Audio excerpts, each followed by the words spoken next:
Hello BookTube, welcome to my first ever book swap book haul. This is the first book swap I've ever been to and I can't really believe now that I or someone around me hasn't done one before. At this book swap we hung around and chatted and drank tea and squash and played with my friends' kids and sat on nice sofas and listened to French jazz and ate homemade lemon drizzle cake and not homemade jam tarts and cupcakes, and the books were all laid out on the dining table in an amazing little display like you would find in a shop, but all like tiered, sort of resting on each other, kind of like dominoes. It was beautiful and it was one of my favourite afternoons. So these are the books. My Cousin Rachel by Daphne du Maurier in this amazing cover. Jocanda by Lucille Turner. The Devil and Sherlock Holmes by David Gran. The Song of Achilles by Madeline Miller. Wilderness Tips by Margaret Atwood. Who Was Oswald Fish by A.N. Wilson. The Short Life and Long Times of Mrs. Beeton by Catherine Hughes. Lady Audley's Secret by Mary Elizabeth Braddon. The Forsyte Saga Volume 1 by John Galsworthy. Juliet Naked by Nick Hornby. A Concise Chinese to English Dictionary for Lovers by Zhaolu Guo. And for those who are interested, here's a little bit more about each of those books. First up is My Cousin Rachel by Daphne du Maurier. I haven't actually read anything by Daphne du Maurier before. I tried reading Rebecca and for some reason I just couldn't get into it at the time, so I've put that down. But I couldn't resist this because although I didn't want it at the time, Rebecca did give me quite a nice feeling of atmosphere and I'm really interested to get back into it. And the cover is amazing. My Cousin Rachel essentially follows two male cousins, one of whom is orphaned at a young age and is brought up by the elder, so the younger is our protagonist. The elder cousin looks upon the protagonist as a suitable heir to his legacy. He then goes abroad and marries somebody and quite suddenly, and then dies quite suddenly. So this story follows our protagonist travelling to Florence to meet his new cousin by marriage and find out what she's all about and whether she perhaps had a hand in the death. Next up is Jocanda by Lucille Turner. This book is essentially described as an imagining of Leonardo da Vinci's lonely struggle to convince others of his vision of the world, and the blurb on the back starts with quite a nice image where there is a strange pardon me. This book is described as the imagination.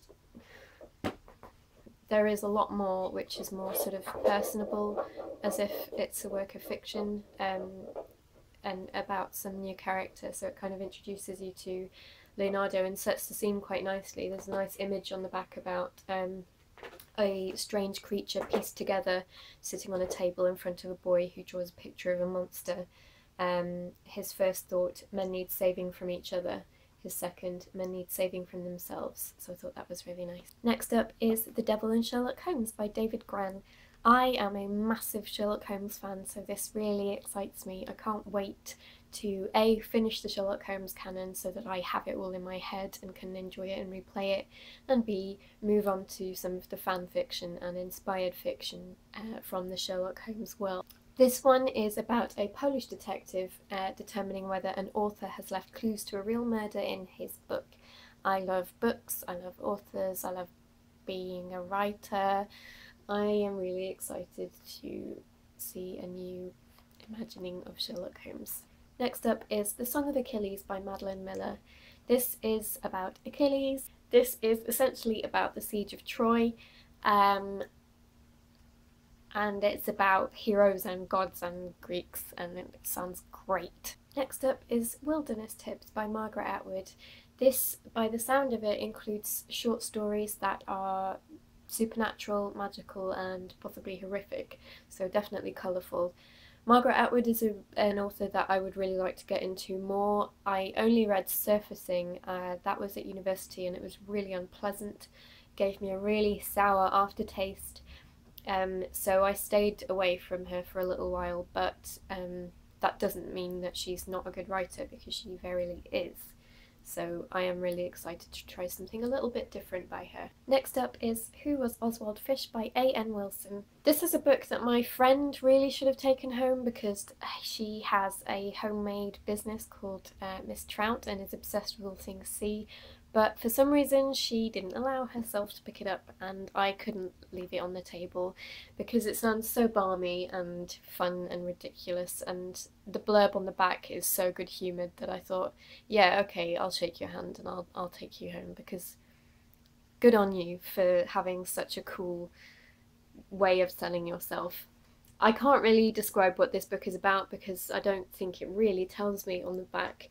It hints at this character Oswald Fish being having a big impact on many characters' lives, and that it contains outrageous farce, rumbustious sex, penetrating parody, mysterious gothic goings-on, and Oswald Fish holds the key to it all. So I imagine that this will be a fishy version of the film Crash. Next is The Short Life and Long Times of Mrs. Beeton by Catherine Hughes. This is a non-fiction book illuminating the private life behind Isabella Beeton, the original icon of domestic bliss, who sounds really sweet and really interesting, and really entrepreneurial and admirable.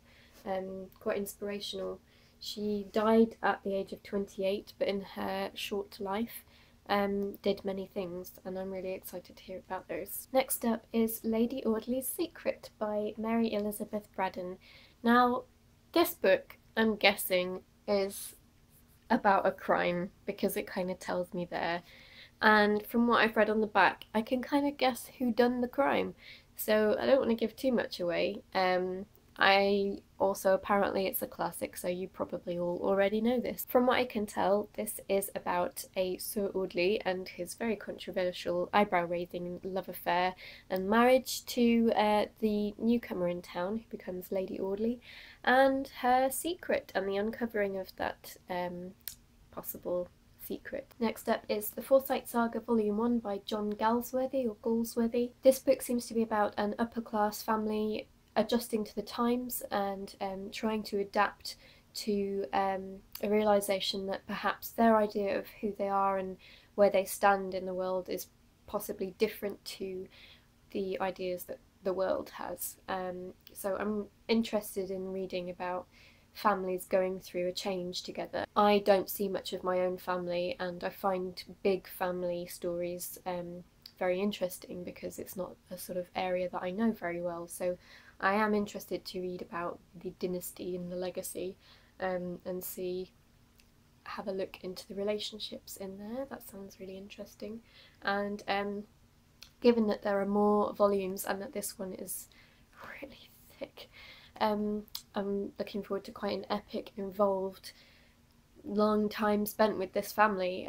I feel like it might feel like watching a series through and really getting to know the characters and getting invested in their hopes and dreams and tragedies and shortcomings. Next is Juliet Naked by Nick Hornby, and to be honest, the blurb on this book sounds atrocious, but because it's Nick Hornby, I needed to read it. Nick Hornby is generally really funny and really human and very London, and I am from London originally, and I kind of feel akin to Nick Hornby's voice. I really get it. I feel like he gets the world that we're in, or that I was born into. So I do really enjoy his writing, and I'm really looking forward to spending more time with his voice. But the blurb is so cheesy. It's basically about a woman deciding which guy she should be with or not be with and where she is in her life, and you know, those are all really important things when you don't reduce your whole life to that and your whole story to that. It just sounds really cheesy. Whoever wrote the blurb on the back of this book, I hope it isn't Nick Hornby, because I feel like you're doing yourself a disservice. Maybe this book was from a different time, maybe we've just times have changed, but horrible, horrible blurb. Next up is A Concise Chinese to English Dictionary for Lovers by Xiaolu Guo. I'm really sorry if I'm pronouncing that wrong. this just has an amazing cover, and it sounded really interesting when I heard about it several years ago. It basically, it follows 23-year-old Zhuang, or Zed as she calls herself, or Z. She comes to England and finds English hard to master. She then falls in love with an older Englishman and finds that love is more difficult to master. Again, this sounds a little bit cheesy in the blurb, but it also sounds really interesting. It's not a world that I know about. I'm really interested in the idea of mixing cultures and trying to integrate into new cultures, partly because I would really love to travel if I could, and I would definitely go to China and lots of other places in Asia. I'm really interested in learning about their cultures and about how they view our culture. So obviously this is just one person's idea, but that's fine, that's a good place to start, isn't it?